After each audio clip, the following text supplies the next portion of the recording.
dia! Hoje nós vamos abrir o livro na página 47, capítulo 8, e a gente vai falar sobre a representação da figura humana na arte, ou seja, a representação de pessoas, de gente. E aí, na figura que abre o nosso capítulo, nós temos a imagem da Fontana di Trevi. A Fontana di Trevi fica lá em Roma, na Itália, e a Fontana di Trevi é um conjunto de esculturas, é uma fonte, né? Dizem que as pessoas quando vão a Roma e passam pela Fontana di Trevi, jogam até moedinhas e fazem seus pedidos, como é muito comum as pessoas fazerem quando passam por fontes, né? E a Fontana di Trevi, ela é o final de um aqueduto. O que é um aqueduto? Né? Um aqueduto é um sistema de irrigação de água, um sistema de transmissão de água, um lugar por onde passa água, são vários dutos, vários canos que passam por debaixo da terra e que levam água para todos os lugares da cidade, né? Então, dizem que muito antigamente, né, muito antigamente mesmo, porque os aquedutos são um sistema de muito tempo atrás, né? Esse aqueduto, né, onde a Fontana di Trevi marca o final dele, o término dele, foi construído em 19 anos antes de Cristo. E é um sistema de irrigação de água, são canos, né? São dutos que são subterrâneos, passam por debaixo da água. E a Fontana di Trevi, ela foi concluída em 1762, muito tempo depois da construção do aqueduto, né? Mas era comum que no fim de cada aqueduto tivesse uma fonte. E a Fontana di Trevi, ela fica no final de um aqueduto chamado Aqueduto da Virgem, lá em Roma. E a Fontana di Trevi, né, a gente tá vendo que ela tem aí umas esculturas de algumas figuras humanas. A gente vê aí uma mulher e a gente enfatiza aí que ela é muito bonita. Ela tem umas roupas muito drapeadas, né, muito bem marcadas, e ela é feita no mármore. O mármore é uma pedra muito dura, então é muito difícil de esculpir no mármore. E a gente tem um homem muito forte, que possivelmente é um deus da mitologia grega, romana. E essas esculturas foram feitas por artistas italianos chamados Pietro Bratti e Filippo della Valle. Essas esculturas são muito bem feitas, né? O homem aí é um corpo humano muito forte. E eu queria dizer para vocês a diferença entre escultura e pintura, né? A gente pode representar figuras humanas tanto na pintura quanto na escultura. Então eu tenho aqui as minhas mãos uma pintura e uma escultura de figura humana. Vou mostrar para vocês a diferença. Aqui eu tenho um desenho de uma figura humana, tá? Então, o que acontece aqui com esse desenho? Eu tenho a figura humana representada, uma menina sentada no chão, olhando pela janela, vendo o céu. E eu só tenho nesse desenho altura e largura, porque quando eu viro atrás, ó, eu não tenho nada. Eu tenho atrás do quadro, eu não tenho a continuidade do desenho. Então, é uma representação bidimensional, que só tem altura e largura. Mas aqui nas minhas mãos eu tenho uma escultura de figura humana também. Essa é a Vênus de Milo, né? Uma escultura muito famosa da época romana, também antiga. E ela é uma escultura, tá? Então ela tem altura, largura e profundidade. É diferente das pinturas, porque as esculturas eu vejo ela, ó, por todos os lados. Se eu viro atrás, ó, eu vejo ela por trás. Se eu vejo por cima, eu vejo todas as partes dela, né? Então essa é a diferença entre pintura e escultura. A pintura, ela só tem duas dimensões, né? Ela só tem altura e largura, enquanto a escultura tem altura, largura e profundidade. A pintura é bidimensional e a escultura é tridimensional.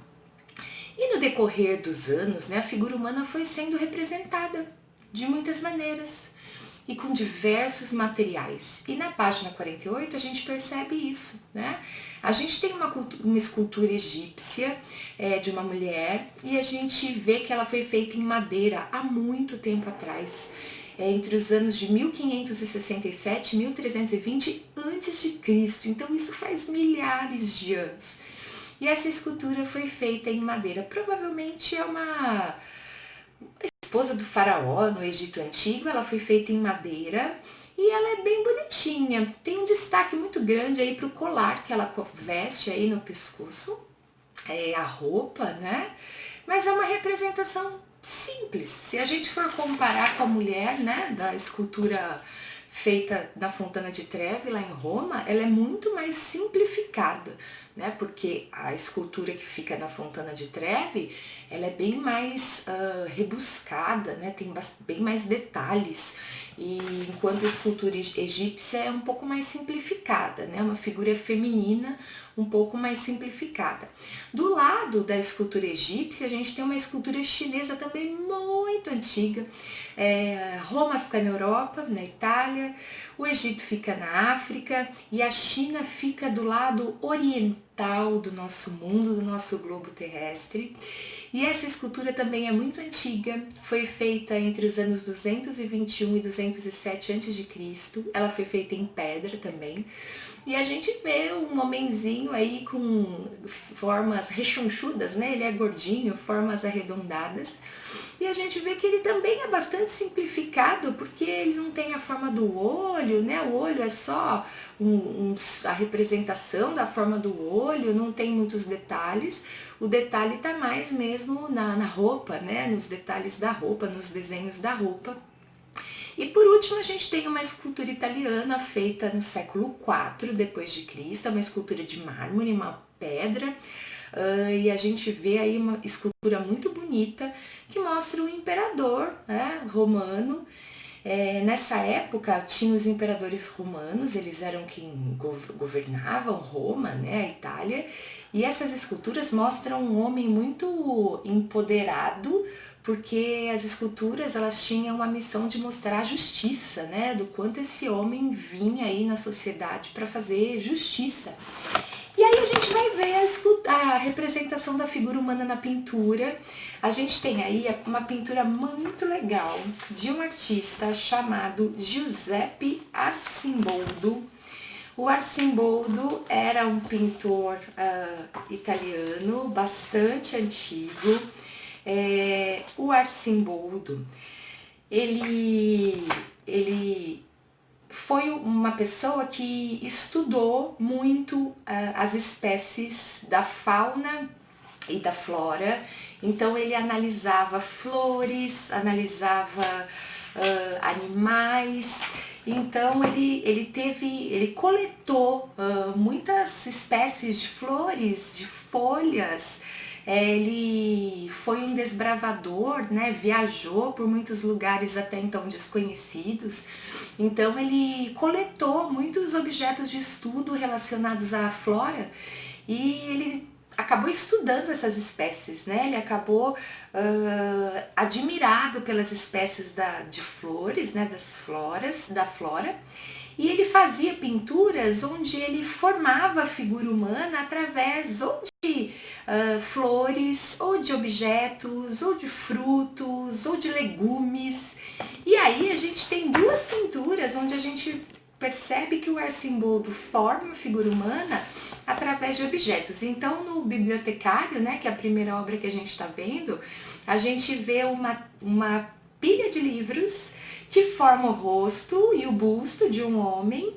Os olhos são lupas, né? Lupa é aquela lente de aumento que faz a gente enxergar as coisas maiores. E a barba é uma espécie de espanador, né? Com pelos de animais. Atrás tem uma cortina, que é um tipo de manto para o personagem representado aí na pintura. E a primavera é um rosto de perfil e todos os elementos representados na obra são flores e folhas, né? Ele tem no peito assim uma flor em destaque e o Arcimboldo fazia aí um trabalho muito legal representando figuras humanas com objetos ou então elementos da natureza, e essas duas imagens estão na página 49. Hoje vocês vão na página 51 fazer um desenho de figura humana. Olhe para alguém querido, olhe para o pai, para a mãe, olhe uma fotografia e tente representar essa figura humana em todas as suas partes. Braços, pernas, tronco, cabeça, olhos, nariz, cabelo.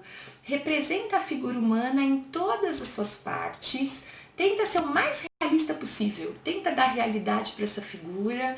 Tenta fazer com que ela seja real, de verdade. Que o seu desenho seja de realidade, tá bom? A figura humana é muito representada na arte até os dias de hoje. Um beijo, caprichem na atividade e até a semana que vem.